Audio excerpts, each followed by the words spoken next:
Hello and welcome back to Mikey's Flightdeck. Today I have a topic for you that differs a little bit from my normal episodes. I will present you my top 5 tools for building a cockpit structure.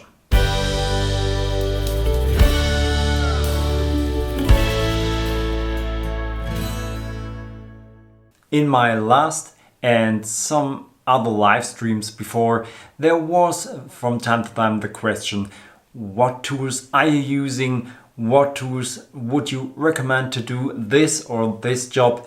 And so I finally decided to make a video out of this.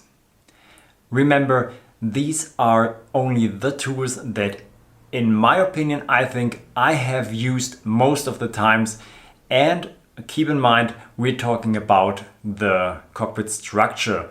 And I mean the shell and the inner wooden parts or modeling parts that you have to do when you are building a solid cockpit structure. I will come to the topics electronics and panel making in special videos. But now we will start with my tool number 5. Here we have my angle grinder, and I'm using this angle grinder with these cutting discs here for cutting pieces out of thin metal sheets like this here, or even from stronger solid metal pieces. You have seen this when I made the window frame or for holding the windows on the side walls. But I can also mount in such sanding discs here, and this can help me to flatten or round up the cutted edges of these metal sheets here, or like welding points to make them clean and smooth. An alternative could be a Dremel, but this only for small parts like cutting nails or screws. Cutting parts out of this metal here would wear off the tools very fast. Tool number 4, my nail gun. You can see this in my first videos, especially in the beginning of the build of the cockpit structure. I have used this tool very much. And this is because I had to put together very thin parts of MDF, like 10 or 12 millimeters. And the nails had to be inserted, if you can call it like this, the end grain of the MDF. You could imagine that if you want to insert a screw into this side of the MDF, then it would crack the wood and the screw wouldn't hold here very good. And so nailing was my choice to connect these parts together. And not only for fixing the parts, you can also use this nail gun for holding parts before you insert a screw into the wood. Then you can just hold the pieces in place and then shoot 1 or 2 nails through. It will hold, and then you can make your pilot holes and then insert screws into your parts. And for these operations, a nail gun is a very recommended tool. Tool number 3 is my sander. I know I'm cheating a little bit now here because I'm presenting you 3 different tools here, but you can make your decision if you only use one tool for all your jobs or different ones. Especially for sanding bigger parts, bigger plates in your cockpit, then an orbital sander can be your choice. It can also be handheld, and you can sand little pieces here with this tool, and so it can be a good decision to have something like this. A belt sander would remove more material at once, and I have often used this clamped to my table, and then I could sand little pieces on it or make roundings in the end of some wooden bars, for example.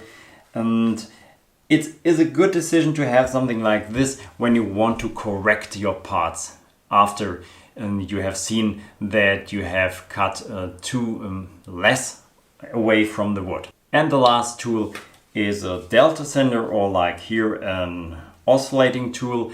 And with this you can reach into corners, and this can be very helpful if you want to sand parts in the sidewalls, for example, or any places that are difficult to reach with the other machines. When you are using such a sander, then you should also take into consideration which sandpaper you use.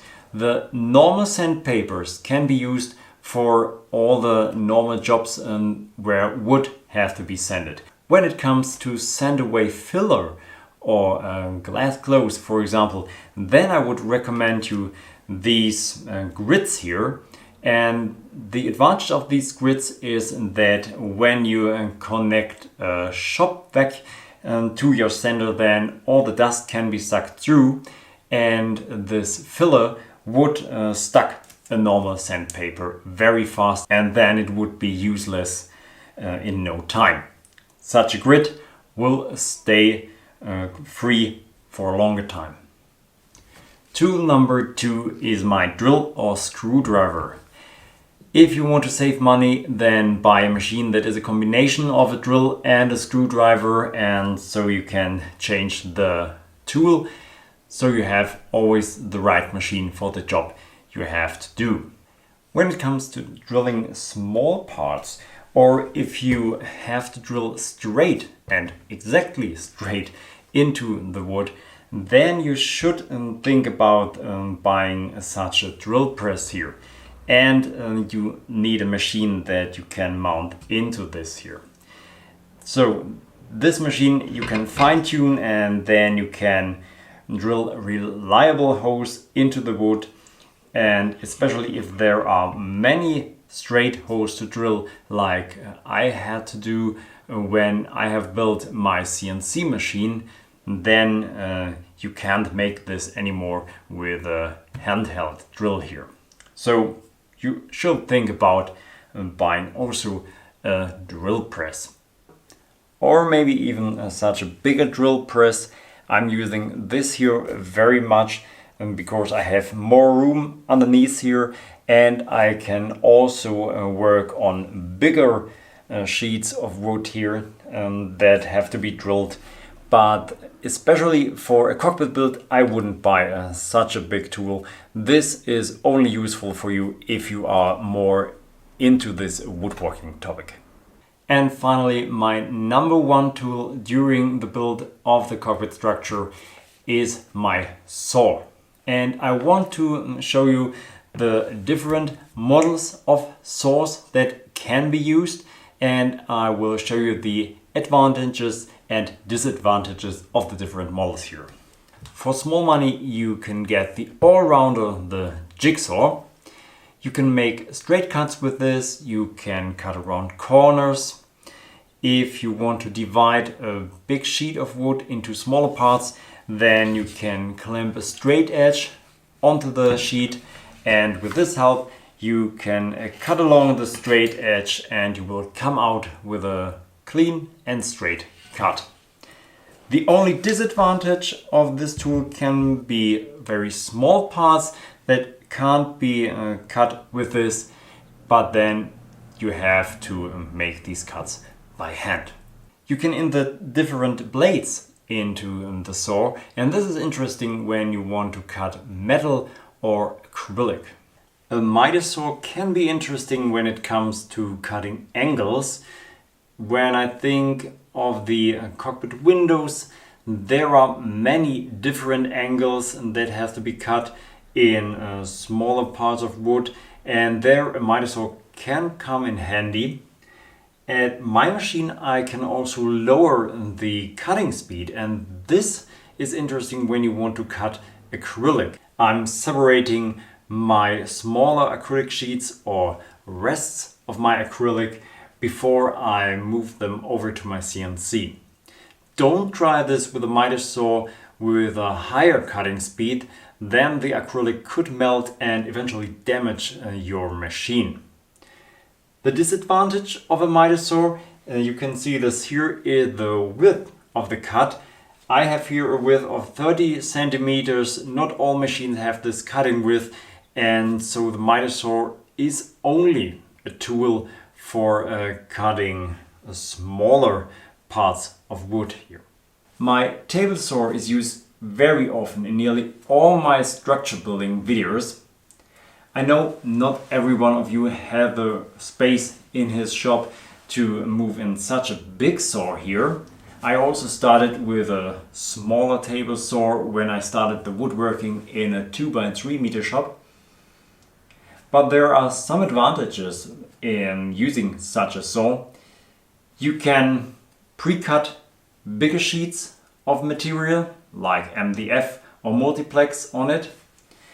And if you are mounting a crosscut sled on it here, which is a wooden sled that can be driven in these two grooves here on the saw and has a straight edge on the end, and with this it can support different pieces to be cut in an exact 90-degree angle, or if you're using different inserts, in other angles here. And with this crosscut sled you can even cut very small parts on the table saw. So this can be an alternative if you are asking yourself, should I buy a miter saw or a table saw? From time to time I'm cutting even foam pieces on the table saw, and you can see me cutting grooves in it or angles. So now you have seen my top 5 tools during the construction of the cockpit structure. I hope this was helpful for you and your decision making which tools you should buy when you are starting new to this hobby. So now it could be time to watch my other videos where you can see all these tools in action, and I hope we will see you soon back on the flight deck.